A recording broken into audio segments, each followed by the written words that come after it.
Avete mai pensato a come la scelta del microfono possa influenzare drasticamente il suono delle vostre registrazioni? Se state cercando di catturare il sound di una chitarra elettrica, ad esempio, la differenza tra un microfono a condensatore e uno dinamico può essere abissale. In questo video vi svelerò tutti i segreti dei microfoni a condensatori e dinamici e vi aiuterò a scegliere il migliore per le vostre esigenze.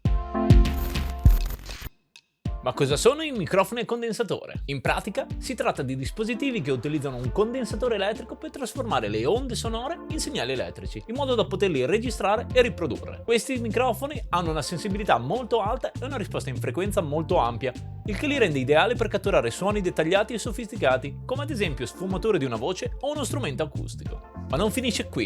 I microfoni a condensatore hanno anche bisogno di una fonte di alimentazione elettrica esterna, chiamata comunemente phantom power, solitamente fornita da una batteria o tramite un cavo XLR collegato a un mixer o a una scheda audio.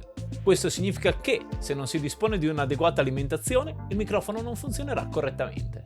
Alle caratteristiche tecniche non bastano a definire completamente un microfono a condensatore. Ciò che li rende veramente speciali è la capacità di catturare il carattere e l'essenza del suono che si vuole registrare. Ad esempio, un microfono a condensatore può essere utilizzato per catturare la calda tonalità di una voce o riprodurre la brillantezza di una chitarra acustica. Insomma, è uno strumento fondamentale per chi vuole creare registrazioni di alta qualità e pienamente espressive.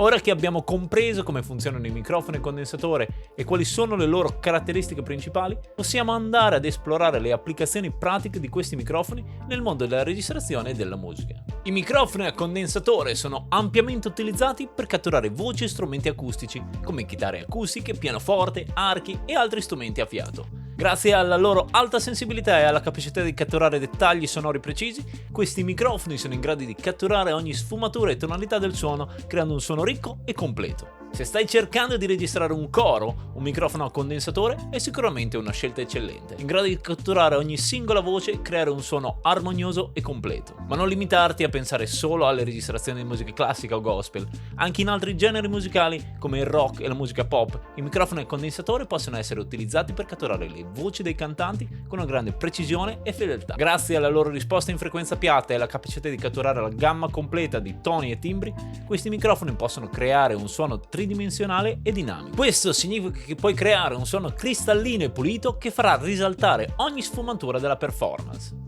I microfoni dinamici sono un altro tipo di microfoni molto utilizzati nel campo musicale della registrazione. La loro caratteristica principale è la robustezza, la resistenza alle pressioni sonore e la risposta in frequenza limitata. Questi microfoni sono costruiti con un diaframma mobile che si muove all'interno di un campo magnetico generato da un avvolgimento fisso, creando così una corrente elettrica proporzionale alle vibrazioni del diaframma. A differenza dei microfoni a condensatore, i microfoni dinamici sono meno sensibili e meno precisi alla cattura dei dettagli sonori. Tuttavia, sono in grado di isolare meglio il suono della voce, eliminando maggiormente i rumori di fondo e i feedback indesiderati, rendendoli ideali per le performance live o le registrazioni in ambienti non controllati. I microfoni dinamici sono particolarmente adatti per le registrazioni di strumenti ad alta pressione sonora, come batterie, chitarre elettriche e bassi, oltre che per voci ad alto tono basso e potente, come il rap o il rock. Grazie alla loro capacità di gestire alte pressioni sonore, questi microfoni possono catturare con precisione il suono potente di questi strumenti,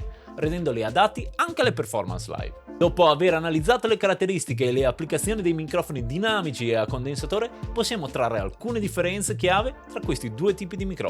In primo luogo, i microfoni a condensatore tendono ad avere una risposta in frequenza più ampia rispetto ai microfoni dinamici, il che significa che possono catturare con maggior precisione le sfumature sonore di una registrazione. Tuttavia, sono anche più sensibili alle pressioni sonore e ai rumori di fondo, il che li rende meno adatti a situazioni da alta intensità sonora come registrazioni dal vivo. D'altra parte, i microfoni dinamici sono noti per la loro robustezza e resistenza alle alte pressioni, il che li rende ideali per registrazioni di strumenti ad alta intensità come batterie e chitarre amplificate. Inoltre, essendo meno sensibili ai rumori di fondo, sono anche una scelta comune per le registrazioni vocali. In generale, la scelta tra microfoni a condensatori e dinamici dipende dalle esigenze specifiche della registrazione. Se si sta registrando una performance dal vivo, un microfono dinamico è probabilmente la scelta migliore. D'altra parte, se si sta lavorando in uno studio di registrazione, un microfono a condensatore può offrire una maggior precisione. In conclusione, i microfoni dinamici e a condensatore hanno differenze significative che devono essere prese in considerazione nella scelta del microfono giusto per una registrazione. Tuttavia, la scelta dipende sempre dalle esigenze specifiche del progetto. Spero che il video vi sia piaciuto e vi sia stato utile. Potete farmelo sapere lasciando un bel mi piace e commentando qui sotto con quale microfono voi registrate i vostri contenuti. Se invece siete interessati a come creare il vostro primo canale YouTube in maniera efficace, questo è il video che fa per voi. Noi ci vediamo alla prossima, ma ricordate, stay smart, no hard.